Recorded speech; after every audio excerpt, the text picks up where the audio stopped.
Hello, everyone. Welcome and greetings. Greetings from Maryknoll. We're very glad that you're all joining us for this good and important webinar. Important in that it's from an area of our world that we don't necessarily hear a lot about or hear a lot of truth about. However, this evening we'll have the opportunity to hear truth from our Maryknoll team led by Father John Barth, and along with several of his colleagues who are with him in our Maryknoll office.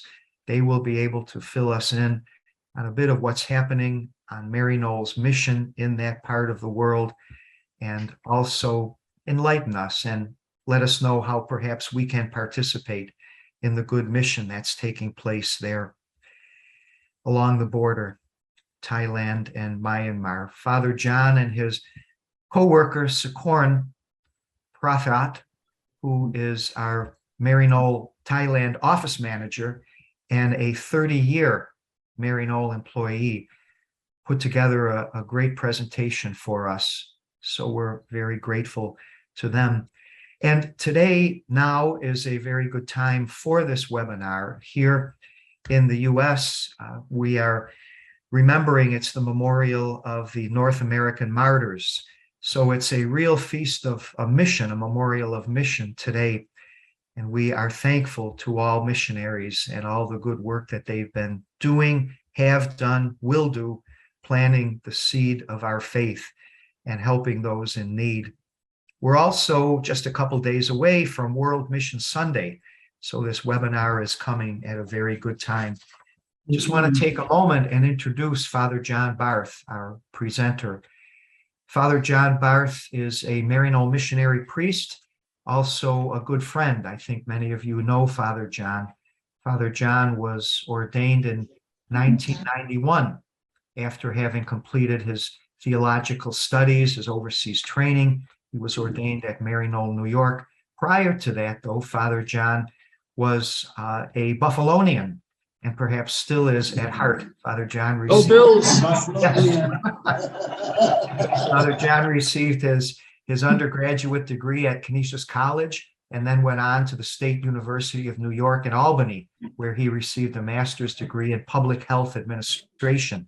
And then shortly after he was ordained, he put those training and those skills to very good use. Father John went to Cambodia, where he was in Phnom Penh, helping in the rebuilding of that city and in that country after the long killing fields, the long time of war in Cambodia. I remember a story that Father John told me, that his earliest memories when he went to Phnom Penh was that the city sounded like a nest of lawnmowers, because there was no electricity and everybody had generators that they were trying to get their electric and their power. So Father John was there for many years and working with those who were blind, working with blindness prevention, working with vocational rehabilitation for the blind, as well as rehabilitation for victims of landmines, of which there were then and still are quite a few in Cambodia. After being there for many, many, many years, Father John was elected to our General Council, and he was one of our leaders. I did that for 6 years in the General Council, helped guide Maryknoll Society through some challenging times. And then after that, Father John moved to another continent. Father John has been in mission in at least 3 continents and at least 5 countries that I'm aware of. There may be more. But Father John, after his time with the General Council, went to Africa, to East Africa, South Sudan, where he also worked in blindness treatment, rehabilitation, recovery, also worked with those in camps, in the refugee camps along the Sudan-Uganda border. Father John did some work in parishes also in Uganda and helped assist those in the camps there. And then from that point, Father John said it was time to come back to Asia. So now Father John is in Thailand, where he's been since March, along the border, working with refugees. And Father John will tell you much more about that. So We welcome Father John. We welcome his colleagues at our Maryknoll, Thailand Mission Center. Father John will tell us more about them. And I turn it over to you, Father John. Thank you. Thank you, Paul. And for all the work you put into organizing the webinar, I appreciate it very much. And so we'll get right to it. As Paul mentioned, I've worked in Asia before. When I was a student, I came to Thailand 30 years ago on OTP, we called it. And I worked on the eastern border with Cambodia. And part of my stay was working with refugees. One of my first encounters with refugees from Cambodia. And now I find myself 30 years later on the opposite border, on the western border of Thailand with Burma. But we'll try and use the new name, Myanmar, because as I learned, the people over there who are not Burmese, and there's about 30 different tribes, they get offended because Burma is the largest of the tribes. So they don't want to be called by a name that they don't identify with at all. So we have the new name of Myanmar. Okay, so I came here earlier in the year. I was assigned to work and help the Catholic Church, specifically the Caritas office of the Thai Catholic Church. Now, Caritas is the same as Catholic Relief Services in America, all right, just a different title. And they sent out an appeal at the early part of this year for help from religious groups like Maryknoll with the growing problem of people coming across the border from Myanmar into Thailand, legally and illegally. And it was causing a big strain on the social fabric of the diocese and Caritas's budget, which is very small. So Maryknoll entered an agreement with Bishop Francis Xavier Vera Aponratana up in the Diocese of Chiang Mai, which is, we'll go to the map now. Okay, well, first of all, Maryknoll office is down here in Bangkok, okay? And it's been there ever since. Now I go up to like twice or three times a month. I fly up to Chiang Mai Diocese, which is way up here toward the Myanmar border, okay? Because all along this western border of Thailand with Myanmar there are about 8 different refugee camps for Myanmar people. But they're all full and they're closed to taking any new people. And there are new people coming across the border, even if they can't get into the camp. And they live under the radar all along the border, and a lot of them come all the way to Bangkok to find work at many factories in this town. All right. So basically, our field of operation is in 3 different dioceses, here in Chiang Mai, and then across the border, 2 sister dioceses. One is Loikaw here, and the other one is Pa'an down here. So these 2 dioceses, together with Caritas, that collaborate to help the needs of people mostly inside Myanmar who can't get out. They are IDPs. That's a term I think a lot of people know. It means internally displaced people. And that is the focus of my being here in Thailand, to help these people. And there's projections of almost 1 million all over the country, people that have been driven from their homes by the military. And I'll get to that in a minute. So, but just to give you a bit of a historical perspective, Maryknoll's been here for, what's that, 36 years? Something like that, 32 years, working in Thailand and to a lesser degree in Myanmar. We set up lots of programs over the years, but there are 3 that still go on to this day after 20, 30 years. First one is called the Maryknoll School for Migrant Boys at Wat Prok. Wat Prok is a temple for Mon refugees. Mon is one of the ethnic groups in Myanmar. Their families came to Bangkok to take advantage of the labor population or the industries to find work. So a lot of them are undocumented. They're living beneath the radar, as we said. But the boys, if they have boys with them, they stay at this temple, which is nearby our office, and they're given food and they're educated and taught Thai because they're not from Thailand, they're from Myanmar, so that they can integrate gradually into the Thai culture and an economy someday. So this is a meeting of our staff. There's Chick and Sakhon. This is the abbot of the temple, in charge of the whole place. And Serge is a long-term volunteer from New York. Arlene Saleh, she is from the Philippines originally, was a lay missioner with the Quebec Missionary Society, and now she works with Maryknoll for many, many years, and then a local teacher. So this was a meeting of that group and that project. So that's project number one. The second project started in '84 by people like Father Tom Dunleavy, who's now retired at the Knoll, and Brother John Beeching, who has died just a month ago. So may he rest in peace. So the second project is called Maryknoll's Refugee Office, which is a different location than this office here in Bangkok. And we distribute food to how many people? How many households? How many families? 250 families. These are a year, okay? All right. Here, you can read it here. The long-term Maryknoll staff distribute food to refugees and asylum seekers that are living in Bangkok.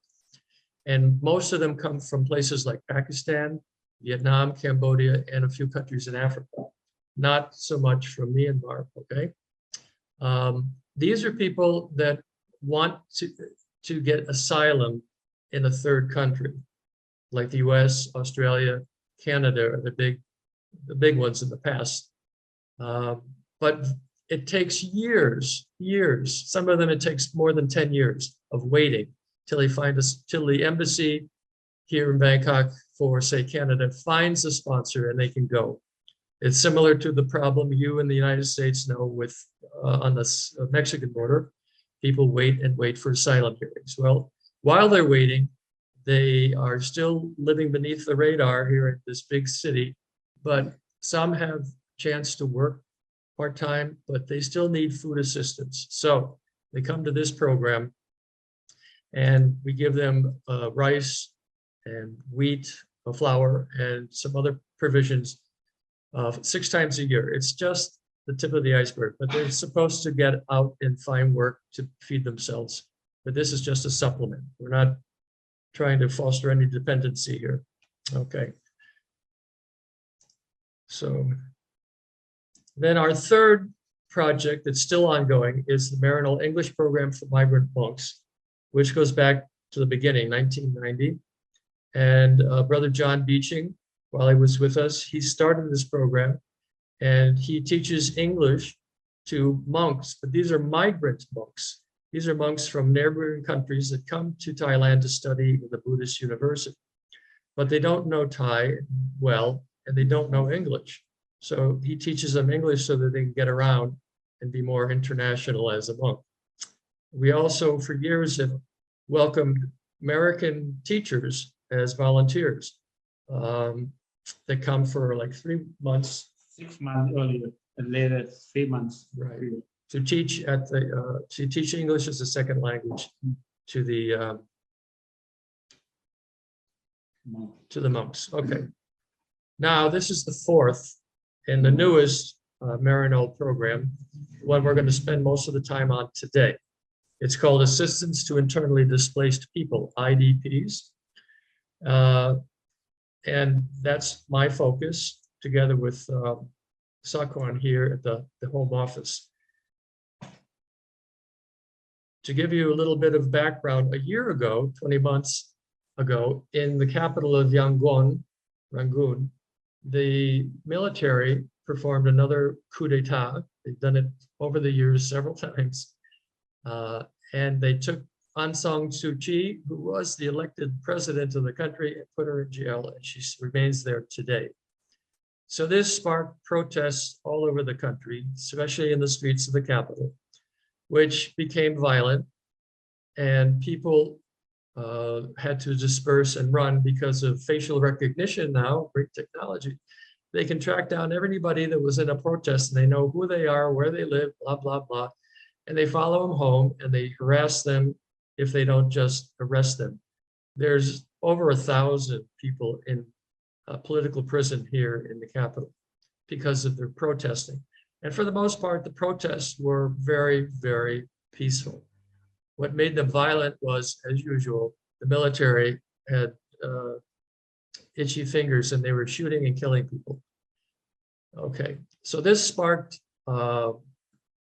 violence all over the country. The military has spread out from the capital. Yeah, and they're causing havoc all over the country. This slide shows a church, Christ the King Church, in one of those dioceses neighboring Thailand that was hit by mortar fire earlier this year. I don't know, they don't know how many, I mean, I've heard 7 different churches have been destroyed by either bombs from planes or mortars.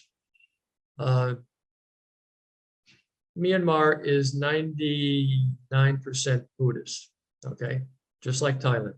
So the Catholic Church and the Christian churches are very, very small minority and have no power or, influence.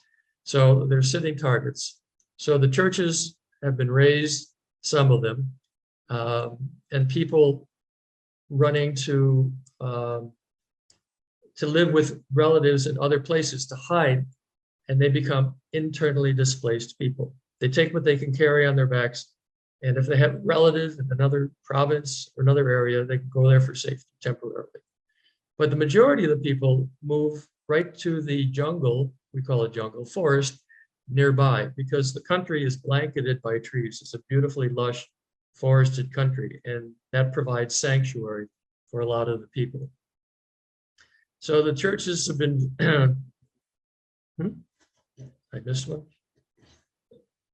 Yeah, okay.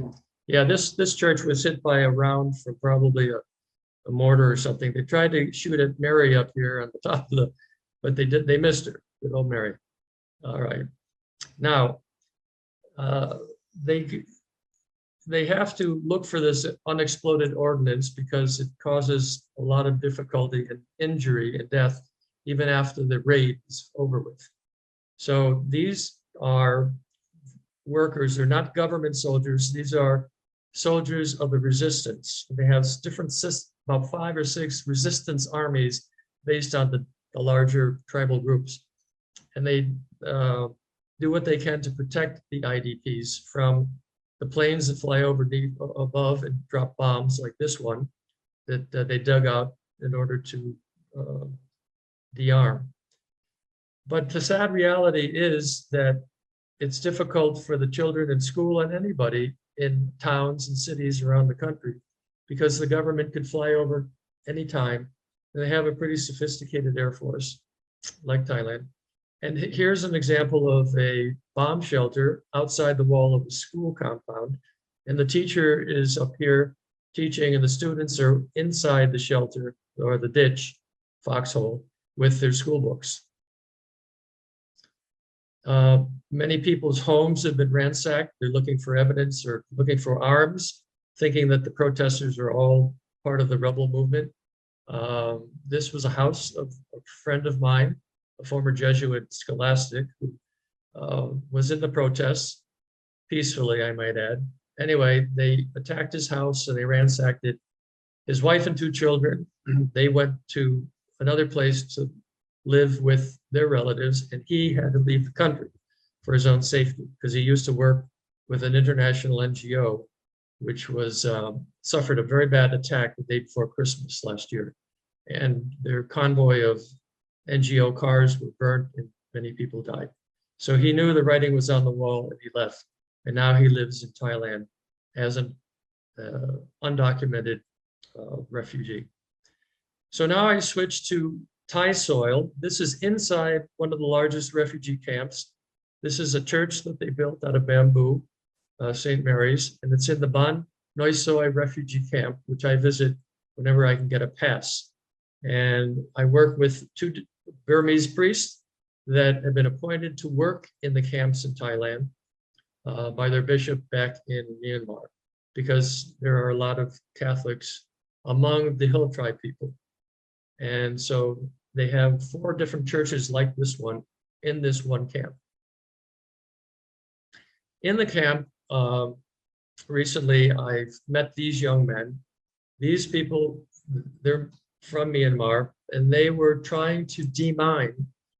The military government plants mines. After they go into a village and shoot it up and try and kill people or capture people that they think are their enemies, they plant landmines and leave. Well, these fellows came in later to try and remove the landmines so people could go back to their homes from the forest. But they didn't get any training really, and unfortunately they were bad at their work and they lost legs, hands, and eyes in the process. These are just a few that are in rehabilitation inside the camp in Thailand. Yeah. Yeah. This over here is Father Dominic. He's the diocesan priest from Loy Kwa Diocese, who is full-time in Thailand, appointed by his bishop, and I work with him closely. He's a chaplain in that refugee camp, goes there 5 times a week. He lives outside the camp. And here he's getting a lesson on just how heavy a prosthetic leg can be. They're not comfortable. They don't look that bad, but, and they work, but they're not comfortable. Okay, this is the bishop who invited Maryknoll to join his diocese in the office of Caritas. Bishop Francis Xavier Vera invited me to work in his diocese, Chiang Mai. So I go back and forth between Chiang Mai and Bangkok, the Maryknoll office, twice a month, okay, and spend time up there to supervise the distribution of food, which I'm going to get to in a minute. Okay, here we go. These 2 gentlemen on the left are priests in Loy Kwa Diocese in Myanmar. And these 3 people I work with on this side of the border. This is Father Dominic and Tong, catechist. And 2, 3, 4 times a month, the number goes up. They're loading up pickup trucks with food and donated aid, clothes from the parishes, the few Catholic parishes in Thailand that are donated for the IDP people inside Maryknoll. This is a delivery. They were able to, the roads were still good in the dry season, so they could drive Father Dominic's pickup truck to deliver their things. This now is down on the river, and part of the border between the 2 countries is a river, and we were visiting there a few months ago. And here again are 2 representatives from Myanmar. The priest next to me is Father Elias, yeah, and his catechist. And then in the middle is the director of the Caritas office in Thailand, or in the Chiang Mai Diocese with his wife. And we were up there to supervise the loading of food onto boats in the river. And we'll get to that in a minute. As I mentioned, Father Dominic goes out and he ministers not only to the people, the Catholic refugees in the camp, but here he goes to a community of displaced people inside Thailand. They're not IDPs because they're not in Myanmar. They're DPs in Thailand without papers, but they come across to work in the factories or in the tourist industry doing the basic works that the Thais won't do. So anyway, he invited me to come along for this mass and baptism a couple months ago in this one community up in the diocese. Also, after that, he invited me back for the first communion of all these boys and girls inside the camp. And it looks very formal and everything, but it's amazing what a little bit of bunting and crepe can cover up in a bamboo church and make it look very proper. And there's a sister here too, Sister Teresa, who is from Myanmar, assigned to work with the Catholic refugees in the camp. Okay, now we're going to move into the primary mission, and that is the IDPs. These children are living, this is their new school. They are in Burma. Their school was bombed and destroyed, as with a lot of other buildings in their village. So the families moved into the bush, the forest nearby, for security, and they built this temporary shelter now to be the school for these youngsters. This is where Maryknoll's program now comes in play, because we're in contact with those people on both sides of the border who put together lists of every month, 3 or 4 or 5 lists of things that are needed, because the dioceses in Myanmar don't have the money to take care of this unexpected load of refugees living, IDP people in their own diocese. I showed this picture because these children are eating rice, and that's all they eat for the most part. They eat, if they're lucky, 2 meals a day, sometimes 1, and sometimes it's only rice, if it's donated. Because these people, their families probably had farms that they had to leave behind with their homes. So they stopped farming for safety, and they're up here in total dependency on outside aid, mostly from Thailand and the church here and other good actors. So the diet is not so good. They go to the forest and they get greens that are edible. And after we deliver food once in a while, not that often, they'll have some canned fish for protein. But there's no milk, there's no meat, there's no refrigeration. They're living, it's like camping day after day, if you could think of yourself at a camp on the Adirondack State Park of New York. All right, so this is the production line at St. Paul's Parish near the border in Thailand. This donated, actually Maryknoll purchased these items. These are bags of rice and bags of dried fish, which are full of protein. So we load up the priest's pickup truck. We haven't got one yet. Hopefully next year Maryknoll will buy one if it's in the budget. And we take it, drive it an hour to the river, the border, unload the trucks, and put them in these river boats. They call them long boats that ferry people back and forth between. It's a very long border and it's very porous. Unfortunately, this stretch, in the background, those trees, that's Myanmar. This is the Salween River separating us from where we're standing in Thailand. So we load up these boats with from the pickup trucks, and then they take it off downriver or upriver to a destination where it's unloaded. Now, this was about 2 weeks ago on the opposite banks of the river. Now, this picture is being shot from Myanmar, and Thailand is on the other side. And these are all villagers, IDP people who came by foot, maybe walked a whole day from their IDP hideaway to come and unload the boat. And then after we left, they would load up these sacks of rice. Yeah, you do that. And on their backs, and if they're lucky enough, a motorcycle, and take it home. Yeah, this is, yeah, it looks like this, but this guy is coming down to load a boat in Thailand. That picture there. Yeah, this is another load of rice that was unloaded 2 days ago when I was up in Myanmar and Chiang Mai Diocese. I got on a boat. It was loaded by people in Thailand with 286 sacks of rice. Each sack is 30 kilos, 60 pounds. And this is on the opposite side in Myanmar. And these villagers came, not villagers, they're IDPs. They came down the night before, slept, and waited for us so that they could unload the boat and take these sacks of rice home.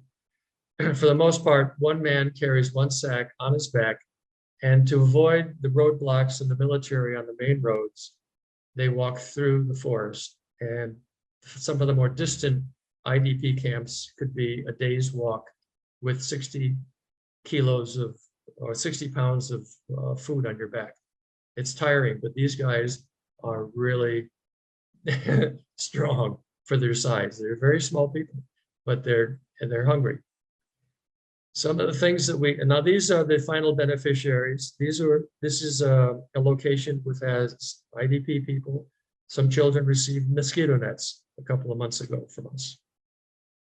This family came to the local church in their diocese. They probably live on the church compound for safety. And this is what they got. They got their bag of rice and a bottle, and they got some oil and canned fish. And that's pretty much it. And hopefully this family of 4 can live on that for a month or more. But there's no guarantee that we'll be back in that parish helping that community again next month, because there's so many others that are submitting request lists. So they're going to have to stretch this food that they've received recently. A couple of weeks ago, thanks. Okay. You've got everyone. All right. These 3 men are from the other side, and we're in Thailand. They came to pick up the rice. The man on the right, he's a catechist in his area. And the catechists, something that aren't common in America, but they are the backbone of the church in places like Southeast Asia, particularly in the rural areas. Because the priests can't get everywhere.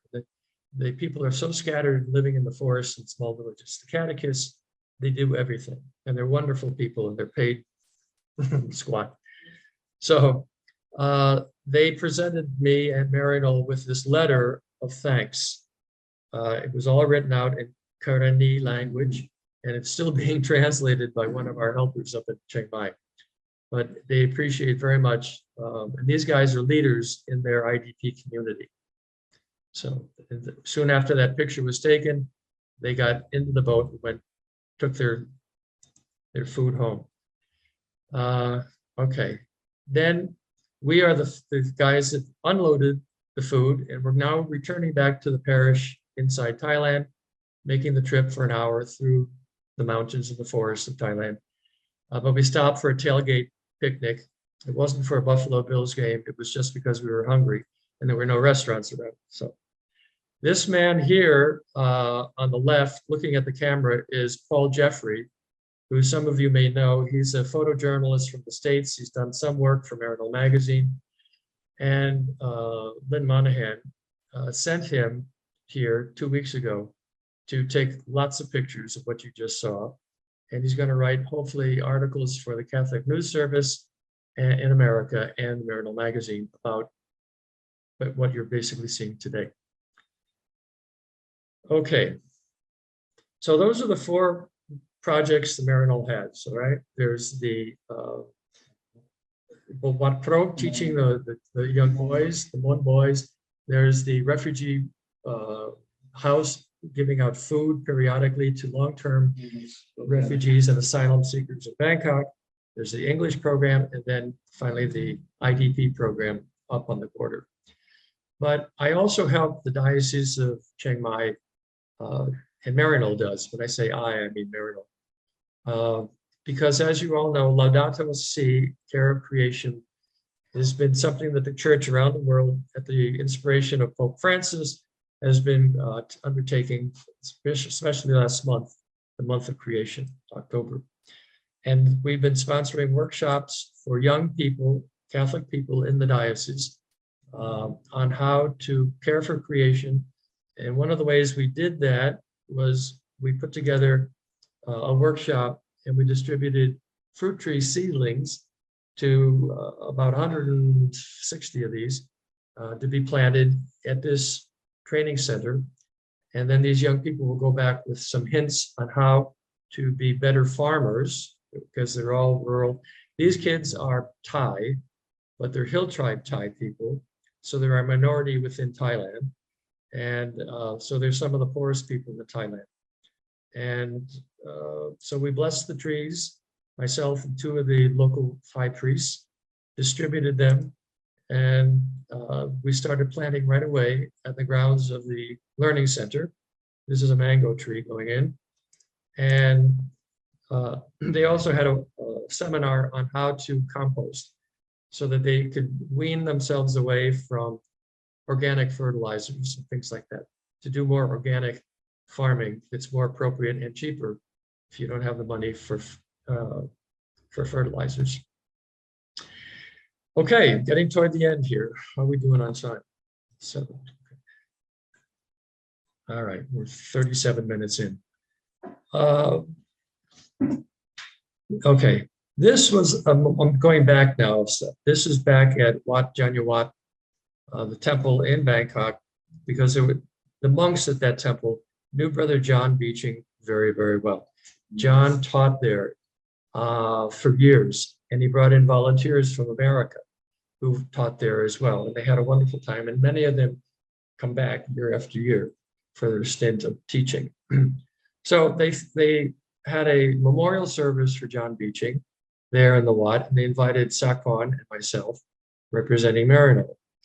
And so we decided to dedicate this, oh, that's being blocked. I don't know if you can see. We dedicated this presentation in memory of John Beeching, who died over a month ago after 32 years working in Thailand and in Myanmar, where he's well known in both sides of the border and loved, and we miss him very much. So we're trying to carry on his legacy. All right, now I'll leave you with one last thing. We began the presentation with a nice prayer that Paul gave us, and we're going to end the presentation with another prayer. This is a video link with children praying the rosary in a bomb shelter, while we can hear, if you listen closely, a jet from the Myanmar Air Force flying overhead and strafing the village. And we'll leave on this note. So thank you all very much. Here comes the video. It's just a minute long.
Okay, Paul, can you hear me? Yes, John, thank you. We can We'll hear turn it back you. to you now, okay? Thank you, John, and thank you, Sakwan. We'd like to open up the forum now for any comments or questions. If anybody has anything they'd like to ask you, John or Sakorn or any of your team in Thailand, or if anyone has any comments, we can do that 2 ways. If anybody would like to offer a question or a comment, you could use the raising hand reaction at the bottom of your screen, or you could put a question in the chat, and we'll be happy to pass that along. Before we do that, I just wanted to mention, John, that this presentation really kind of summarizes your ministry with Maryknoll very well. It's a real balance between service and treatment and rehabilitation and caring for the physical needs of people, along with the spiritual component, providing the sacraments, providing accompaniment, providing solidarity. So I think it's really a good message in that way of all that you've been doing in your mission ministry. We'll put in the chat, just a couple quick things. We'll put in the chat some information if anyone wants to contact you, John. If I could put in your email address, I'll put that in the chat. And then everyone who registered for this webinar, we will send you out a recording over the next couple days of the webinar, along with the PowerPoint that you presented on. And then we will also we'll also send some additional information if anybody wants to donate to your mission ministry in Thailand and in Myanmar. We'll put those connections in as well. Just for one moment, looking ahead, as Chris and Winnie put up our webinar, we'd ask you all to respond to the webinar, please. It helps us moving forward. But looking ahead, our next webinar is November 2nd, when Dr. Damian Costello will talk about Indigenous and Catholic spirituality, particularly in the light of Black Elk and the Indigenous spirituality in North America primarily. That's November 2nd. And then on the 14th of December, Father Joe Healy will be presenting our webinar on the church, in a snapshot of the church in East Africa and the importance of small Christian communities in evangelization. And we'll send out those invitations for those webinars. But John, we do have some very good questions here starting up in our chat. So somebody asked, Mary asked if you could talk about the presence of mainland China, what influence they may have, or what presence you see where you are. Can I go now? Please do. Okay. Yes. Mainland China, you don't hear too much about China here other than, well, everywhere in the world, even in Africa. China is building roads, rivers, dams. But you don't see them. They're not in the news that much here.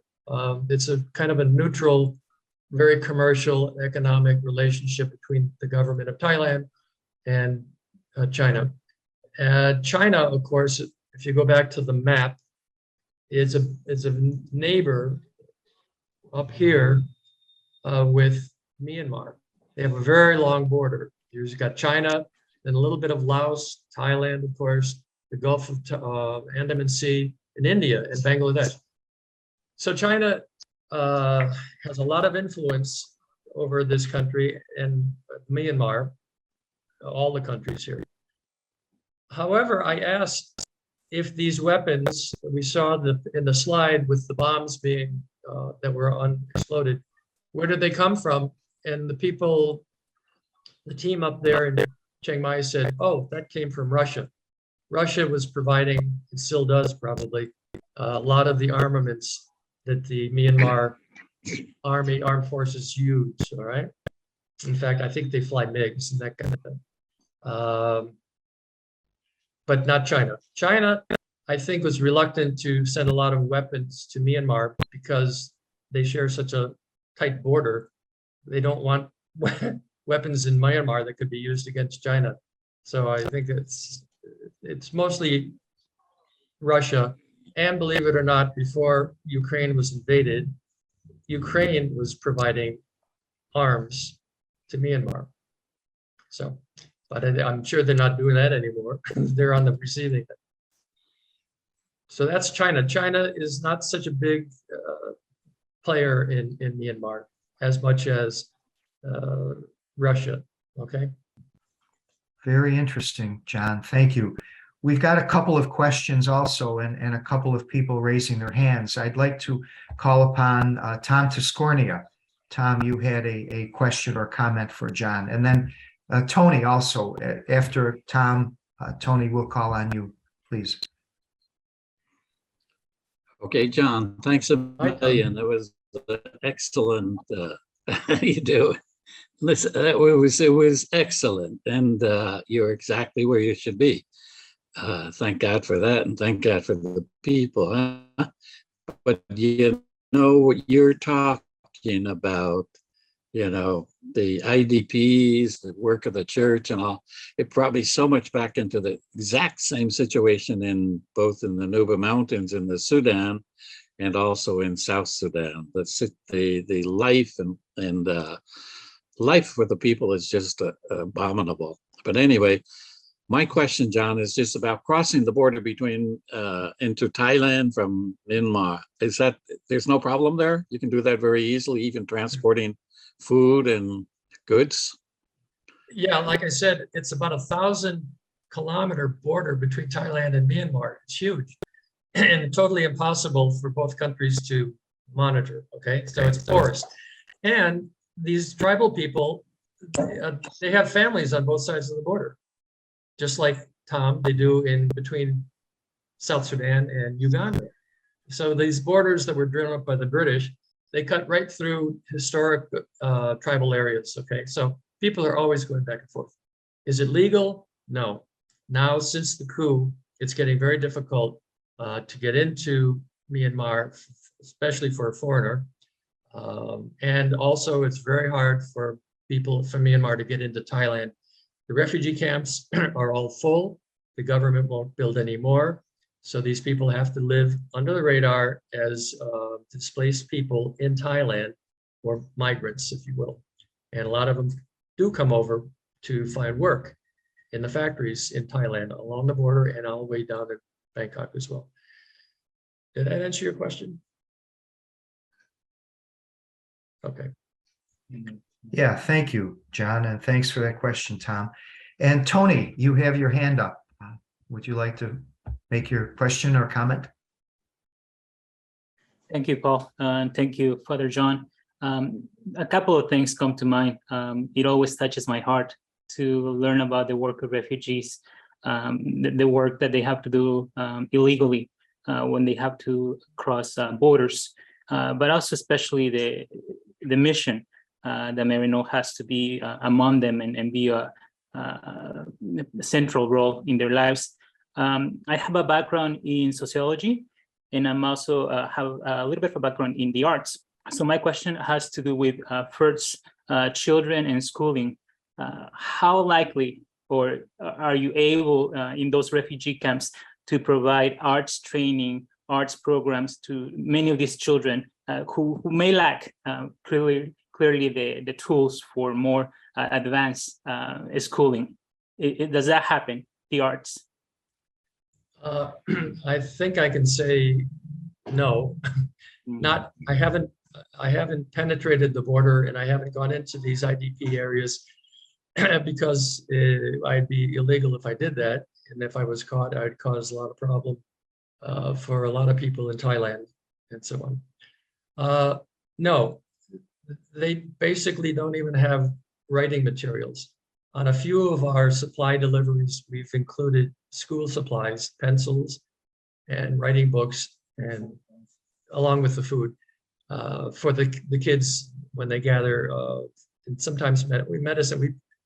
The shipments include a lot of different things. Sometimes school supplies, but it's those most rudimentary. I mean, they don't even have any electricity.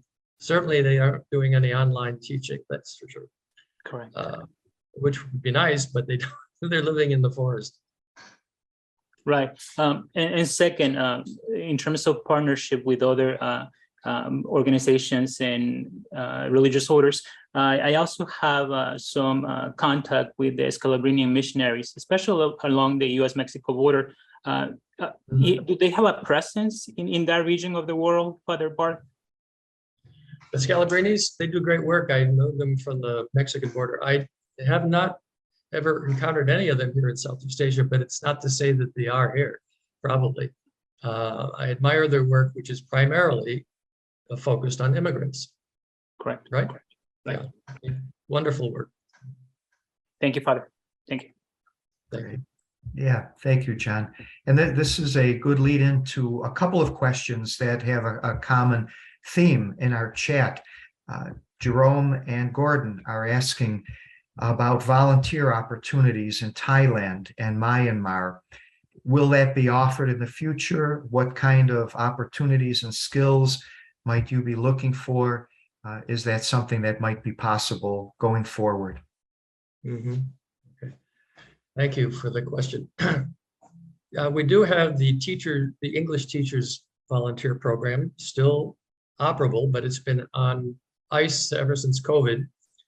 We're hoping that perhaps next year people will resurface when the traveling is easier, and we'll get some English teachers here in Bangkok for at least a 3-month stint. We don't have any other way of taking in volunteers because we're a very small missionary office, Maryknoll office, compared to what we were 30 years ago, where we had dozens of Maryknollers here and lay missioners and sisters all working together and a lot of volunteers. But right now, I don't think we're really set up for general kinds of volunteers because the work is just developing. My work is just taking shape as we do it month by month. So I wouldn't know what to do with, and it's getting difficult for me to get a pass into the camp. So I couldn't get a pass for volunteers at this point. So I wish I could help and encourage. I always did in the past, but right now the situation is pretty new and fragile, put it that way, to accept general volunteers. I appreciate it, but if they want to teach English for 3 months inside beautiful Bangkok in a temple, more than welcome to write me and we can set something up perhaps. We have money in the budget this year and we've asked for more money next year for the English teachers volunteer program. Thanks. Very good. Thank you. That's encouraging. And I did put your email in the chat box, so that's available to everyone. John, perhaps you could just talk a moment or two about your colleagues in the office in Thailand. And we have the Maryknoll Thailand group that are with us on this webinar, and of course, Sikoran and those who are with you. Could you maybe just introduce them or say a word or two about their role with Maryknoll? Okay, I will ask them to come over here. First, there's 4 on our staff. Here's our heart and soul of the Maryknoll office in Bangkok, Sakon Pantirat. As I said, he's been with us for many, many years. Former seminarian. Now he's the father of 2. And he's my translator because I don't remember Thai like I did 30 years ago. And I'm going to invite Tick and Arlene to come over here. The video. Yeah, the video there was on the top. See that? Your video? Yeah. Yeah. Just Okay. Why don't you introduce yourself and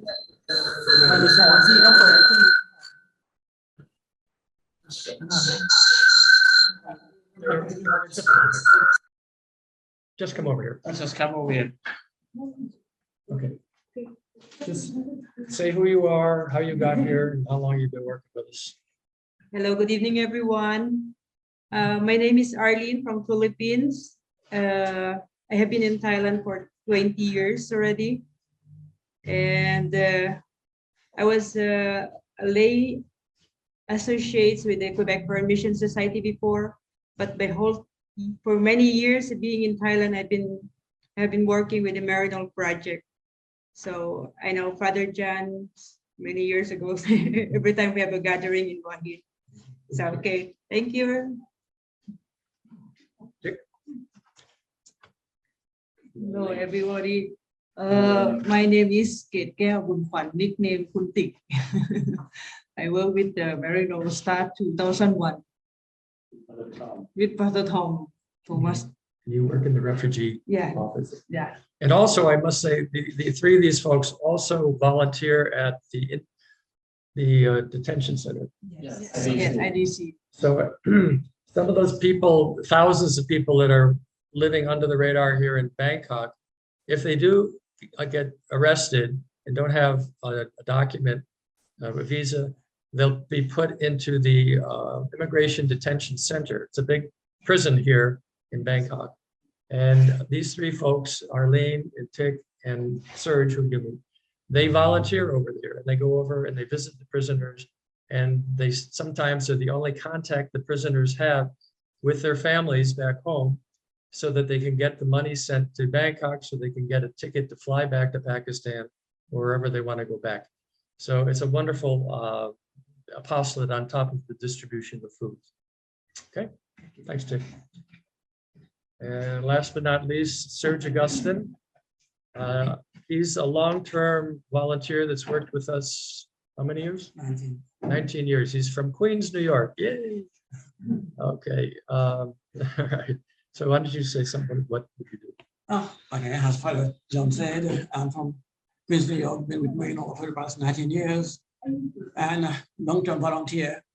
And I came to spend 3 months 19 years ago, and I ended up being here forever. But anyway, I enjoy what I'm doing. Okay, I joined 2003 with Father John Beeching with English program. I used to teach at the temples also. And then after the COVID, so now I spend most of my time helping our Lincoln team with the food distribution to those asylum seekers and refugees. And I also work at the IDC, visiting the detainees. That's it. Thank you, Serge. Thanks a lot. Okay. Back to you. Yeah, thank you.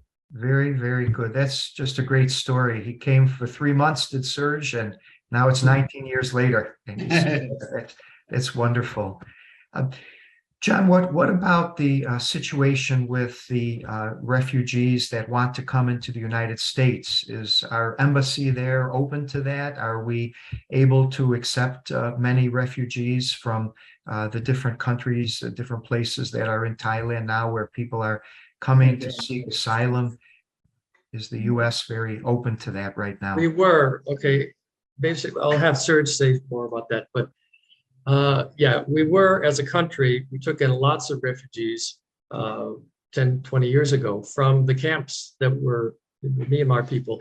But that's all ground to a halt, in part because of new priorities on Afghanistan and people from Ukraine. Though they've put other people like our refugees, long-term, who are applying for asylum in America, they're lower on the list now. You want to say something? The detainees are here through, they applied for asylum seekers or refugees that is under UNHCR, United Nations High Commission on Refugees. So they have to apply with the UNHCR. In turn, they have to wait for an interview with UNHCR to determine whether or not they are qualified to be accepted as refugees. They are all asylum seekers until they are, let's say, interviewed by UNHCR. If UNHCR approves their application, then they become refugees. Now, UNHCR will work with embassies, different countries for them. It could be Australia, Canada. The US also used to be, but until Trump had put a stop to it. And I think Biden is trying to reinstate that again. So that's the one gap for the refugees. Does that help? Okay. Yes, thank you. Yeah, that's very helpful. We are coming upon the top of the hour now, and I know that we do advertise our webinars as 60 minutes. I'm not sure if anyone has any other comments or questions. I see that Chris just put in the chat box if anybody would like to donate to your ministry, John. I know that you're very, very good, that the money that goes into your mission account doesn't stay there long, and it goes right into the purchase of rice or food or other necessary materials or services. So that is certainly something to think about, very worthwhile. But anyone have any other questions or comments before we kind of wrap up tonight?